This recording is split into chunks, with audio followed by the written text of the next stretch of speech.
afternoon, everybody. I'm Mama Cheryl, and this is my son Riley and my daughter Shiloh. Today, we're going to prepare the bread roll.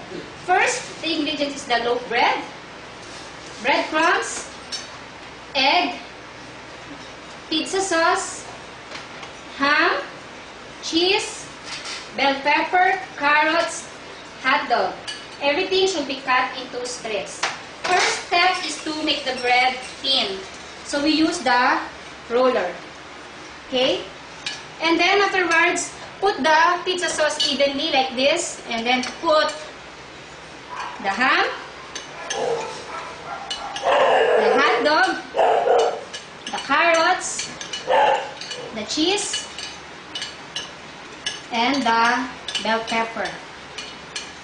We roll over inside the bread evenly, and then put it in the egg.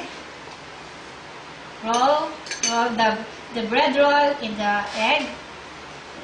Let the egg absorb the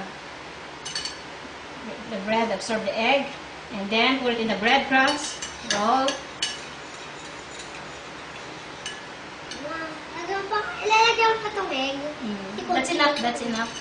Okay. Roll. And then, here. Set aside here. Then, this is the other one. And repeat. Okay.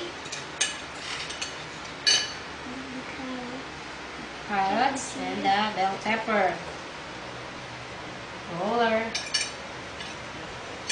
Continue. These kids will love this. This can be served during birthday parties, baon of the kids, and kids will surely love this. Okay. Roll in the breadcrumbs.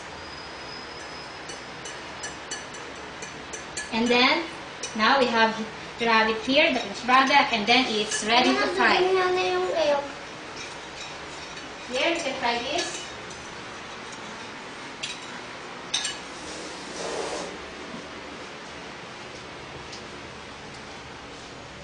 Then, you have here the oil. Make sure that it's hot before you put the bread roll. Okay? And it's the tongue. So, let's wait. Now, it's hot. And now put the bread roll here. And wait for until the bread roll become golden brown. Okay? And then after it has become golden brown, now here's the finished product, the bread roll. Yummy!